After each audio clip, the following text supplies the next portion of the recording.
Viewers, ভারতে কিন্তু দাপট দেখাচ্ছে পুষ্পা 2। হ্যাঁ ভিউয়ার্স, ভারতের বক্স অফিসে কিন্তু দাপট দেখাচ্ছে আলু অর্জুনের পুষ্পা 2।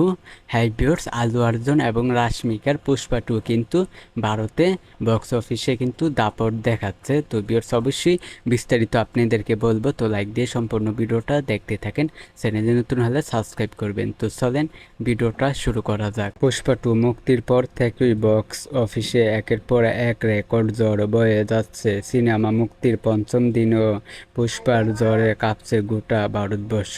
আলু অর্জুন, রাশমিকা মান্দানা, ফাহাদ ফাসিলির এই ছবিটি সপ্তাহের শেষের দিকে দারুণ ব্যবসা ধরে রেখেছে।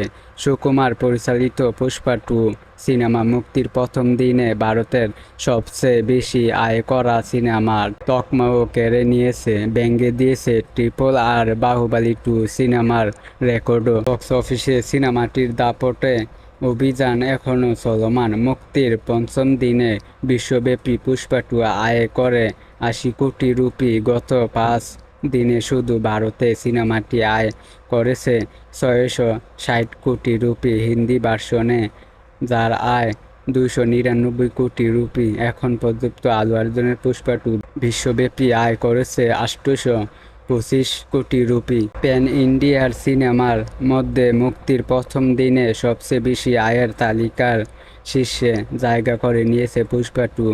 শুধু ভারতে এটি আয় করে 150 কোটি রুপি। এ তালিকার দ্বিতীয় ও তৃতীয় অবস্থানে রয়েছে বাহুবলী 2 112 কোটি রুপি। RRR এর আয় ছিল 110 কোটি রুপি। ভারতে এ পর্যন্ত সংখ্যা সিনেমা মুক্তি পেয়েছে। মুক্তির প্রথম দিনে বিশ্বব্যাপী সবচেয়ে বেশি আয় করা সিনেমার তকমাও এখন পুষ্পা 2 সিনেমার দখলে। পুষ্পা 2 ছবিতে আলু অর্জুনের স্ত্রীর চরিত্রে অভিনয় করেছেন রাশমিকা মান্দানা। ভিউয়ার্স, আপনারা বুঝতে পেরেছেন। তো অবশ্যই পুষ্পা 2 এর এই আপডেটটা আমি আপনাদেরকে জানিয়ে দিলাম। তো অবশ্যই আপনাদের কেমন লাগলো আপডেটটা, অবশ্যই আপনারা এই পুষ্পা 2 সিনেমাটি কার কার ভালো লেগেছে তো অবশ্যই কমেন্টে বলবেন। আজকের ভিডিও এই পর্যন্ত। পরের ভিডিওর জন্য সবাই অপেক্ষা করতে থাকেন। অবশ্যই চ্যানেলে নতুন হলে সাবস্ক্রাইব করবেন।